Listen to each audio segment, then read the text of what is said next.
जयपुर से प्रकाशित अधिकांश समाचार पत्रों ने जोधपुर मिलिट्री स्टेशन में शामिल होने जा रहे Apache attack helicopter, Delhi NCR में बढ़ते प्रदूषण पर आए सुप्रीम कोर्ट के निर्देश, लोकसभा में परमाणु ऊर्जा क्षेत्र में निजी भागीदारी से संबंधित बिल और उदयपुर की बेटी द्वारा अंटार्कटिका में रचे गए इतिहास की खबरों को प्रमुखता से प्रकाशित किया है।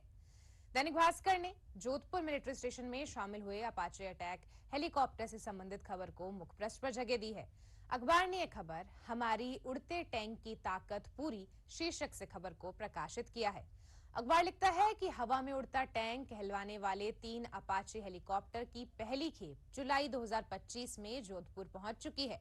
अब बचे हुए 3 हेलीकॉप्टर भी हिंडन एयरबेस गाजियाबाद पर पहुंच चुके हैं और जल्द ही जोधपुर में शामिल होंगे। राजस्थान पत्रिका ने खातीपुरा सैटेलाइट स्टेशन से संबंधित खबर को प्रमुखता से प्रकाशित किया है। अखबार लिखता है कि खातीपुरा सैटेलाइट रेलवे स्टेशन का हाल नए साल में बदलने वाला है। रेलवे अब यहां से दिल्ली सराय रोहिल्ला और दिल्ली कैंट की तर्ज पर नियमित ट्रेनें चलाने की तैयारी में जुट गया है। वर्तमान में खातीपुरा स्टेशन पर 5 जोड़ी ट्रेनें ही रुक रही हैं। अखबार लिखता है कि यात्री सुविधा के लिए स्टेशन पर प्रवेश और निकास द्वार पर पोर्च का निर्माण, पर्याप्त और सुव्यवस्थित पार्किंग व्यवस्था, वेटिंग हॉल, नया स्टेशन भवन समेत नया प्लेटफॉर्म शेल्टर भी विकसित किया गया है। पंजाब केसरी ने दिल्ली एनसीआर में बढ़ते प्रदूषण पर आए सुप्रीम कोर्ट के निर्देश से संबंधित खबर को मुख्य पृष्ठ पर जगह दी है।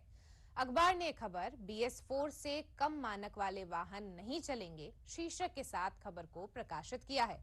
सुप्रीम कोर्ट ने दिल्ली एनसीआर में प्रदूषण पर कहा कि अभी तक के सभी कदम नाकाम रहे हैं।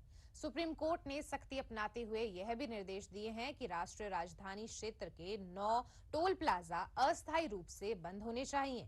साथ ही अदालत ने मौजूदा उपायों को भी प्रभावी ढंग से लागू करने पर जोर दिया। समाचार जगत ने लोकसभा के शीतकालीन सत्र से संबंधित खबर को मुख्य पृष्ठ पर जगह दी है। अखबार लिखता है कि शीतकालीन सत्र का यह आखिरी सप्ताह है। कल लोकसभा में परमाणु ऊर्जा क्षेत्र में निजी भागीदारी की अनुमति देने के प्रावधान वाले विधेयक को विपक्ष के विरोध के बीच मंजूरी प्रदान हुई। सरकार ने इस विधेयक को ऐतिहासिक करार देते हुए बताया कि 2047 तक 100 गीगावाट स्वच्छ ऊर्जा के लक्ष्य की पूर्ति के लिए परमाणु क्षेत्र महत्वपूर्ण है।